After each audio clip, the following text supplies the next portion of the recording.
여러분 안녕하십니까? 최종렬입니다. 지난주에는 사기당하는 줄 모르는 유대인, 로마인, 헬라인 세 종류의 사람들에 대해서 깨우쳐주는 메시지가 로마서에 있다. 로마서는 로마에 있는 기독교인들을 향해서 그리스도 교회의 체계를 반듯하게 세워주고자 하는 로마에 있는 유대인, 그리고 로마인, 그 시대에 움직였던 헬라인, 헬라에서 개종했고 로마에 있는 사람들이 예수를 믿게 됐고,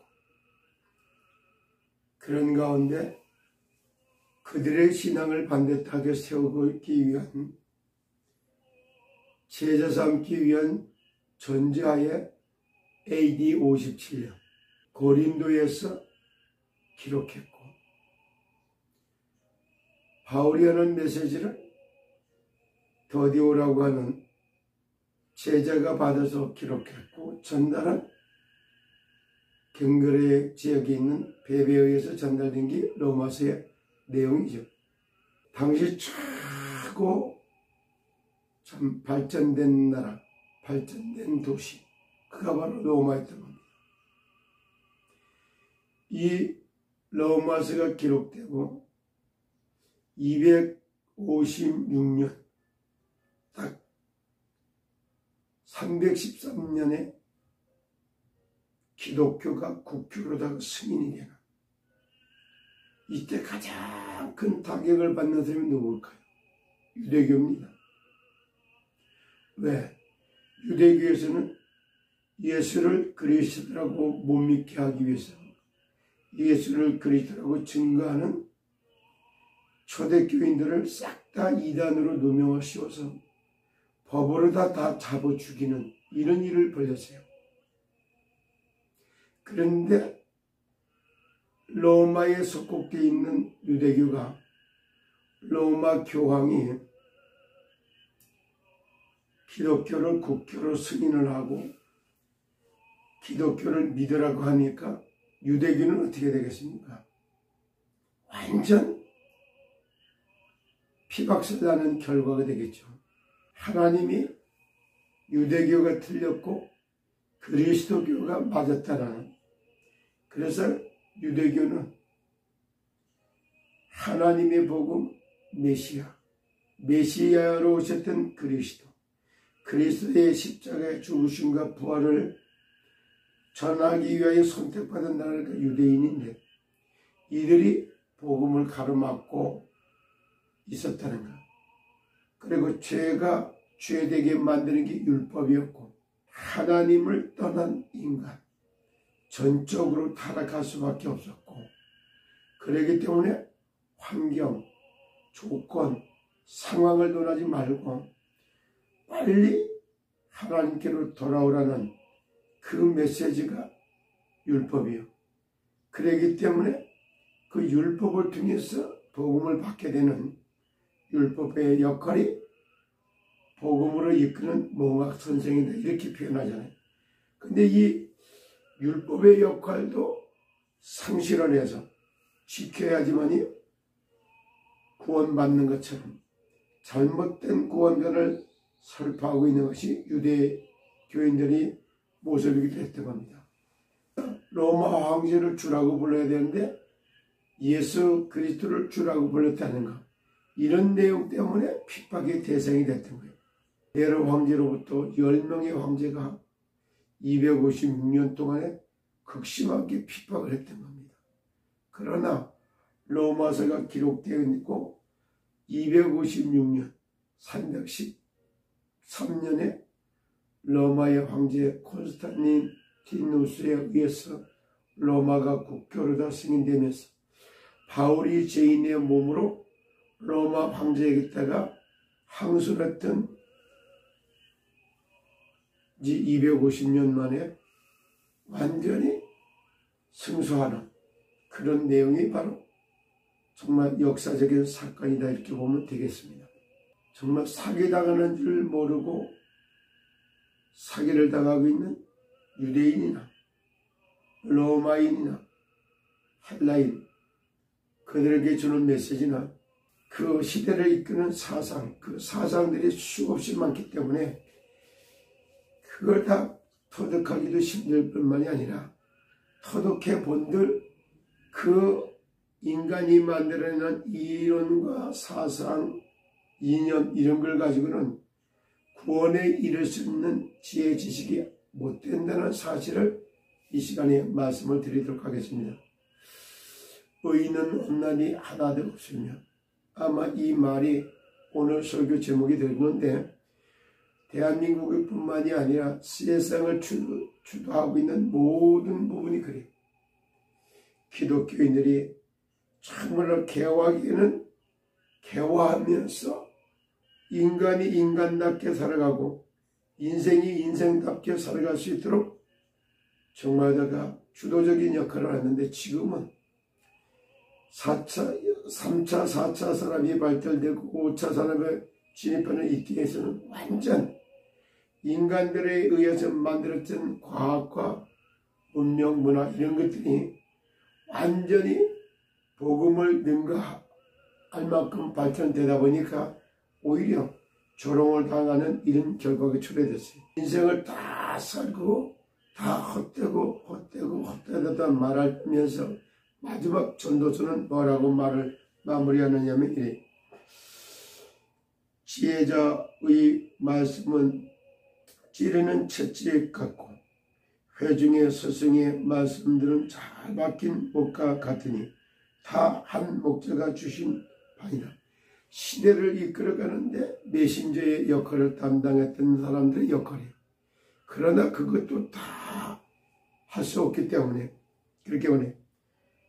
내 아들아 또 경계를 받으라. 다 그냥 무방비 상태로다가 사상과 이념을 받아들이지 말라 이런 뜻입니다. 경계를 받으라. 여러 책을 짓는 것은 끝이 없고 많이 공부하는 것이 몸을 피곤케 하느라. 그럼 많은 공부가 몸을 피곤케 만드는 이런 결과를 말씀한 것이에요. 일의 결국은 다 들었으니 하나님을 경외하고 그 명령을 지킬지어다. 그래 하나님을 경외하는 것이 모든 학문을 능가하는 길이에요. 그리고 하나님의 명령에 순종할 때만 정말 건강하고 안전한 인생길을 살아갈 수 있는 거예요. 정말 이것이 사람의 본분이다 그래요. 참 일의 결국은 다 들어봤다. 하나님을 경외하고 하나님의 명령을 지킬지어다. 이것이 사람의 본분이다. 하나님은 모든 행위와 모든 은밀한 일을 선악간에 다 심판을 하시리라. 그래요. 하나님께서 세상을 구원하고 세상을 심판하고 그날이 옵니다. 의인은 없나니 하나도 없으며 지금 하도 법을 자주 바꾸고 시대를 이끌고 있는 그 사람들의 성명하듯이 자기들 목적을 달성하기 위해 꿰맞춰듯이 법을 만들어내고 있기 때문에 법을 만드는 그 당사자나 지키려고 이해하다 보면 또 법이 또 바뀌었어. 또 바뀌고 또 바뀌고 또 바뀌고. 그래서 의인은 없나니 하나도 없으며 이 말이 만구 진리의 말로다가 들릴 겁니다.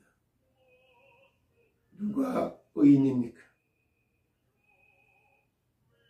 의인 시더는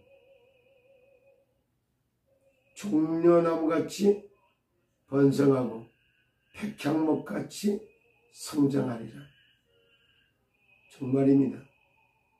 참 복음, 예수가 구원자 그 그리스도라는 사실을 알고 그리스도가 진짜 이해를 했고 그리스도를 통해서만 구원을 받게 되는 이 복음, 인격적으로 그리스도 예수를 주로 고백하고 인생의 주가 그리스도요, 가정의 주인이 그리스도요, 회사의 주인이 그리스도요, 지역의 주인이 그리스도요, 나라의 주인이 그리스도가 될 때에 모든 죄로 인한 저주와 재앙과 그에 따라서 만들어지는 병마, 악마, 재마에 의해서 영혼도 병들고 정신도 병들고 사상도 병들고 자기가 먹는 음식이 자기 몸을 상하게 만드는 각종 사기당하는 함정들, 올무가 만연된 이 땅에 살아남는 유일한 길, 세상을 다스리고 정복하는 길은 딱 하나입니다. 모든 이론을 그리스도 이름 앞에 복종시키는 거예요.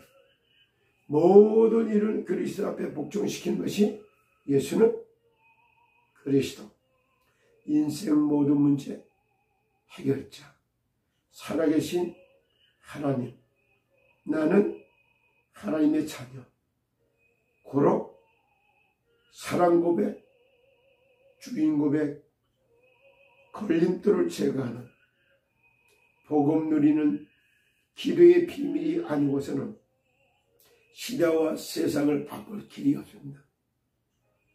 가난의 저주와 질병 재앙과 의식주 문제를 해결하지 못하는 무능의 이 문제는 근원적으로 하늘이 덮고 하늘의 위에서부터는 주는 힘을 받기 전에는 해결할 길이 없습니다. 이제는 시더스 사태도 10분의 1이 남았고 그것마저도 무너지지만 이 땅에 밤나무 상수리나무가 배임을 당해도 밑둥치게 딱 끊어져도 밑둥치는 남아있는 것처럼 이 땅에 남겨놓은 거룩한 씨가 그렇다기다 이렇게 표현해요.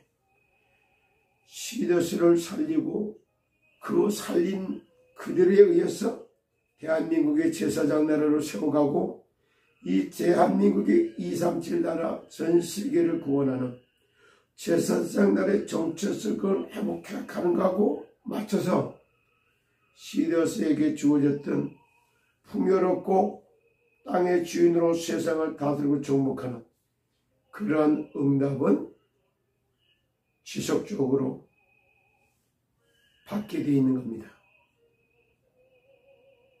귀 있는 자들은 성령의 교회들에게 하는 말을 들을지어다.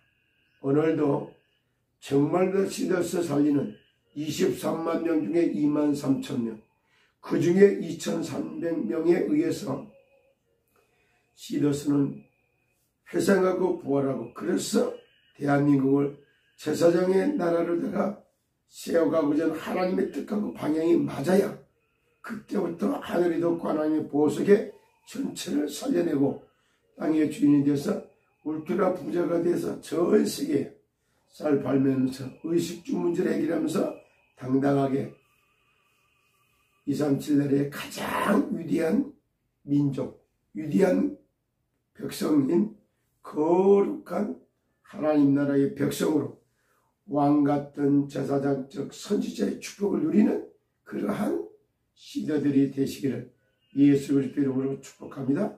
감사합니다.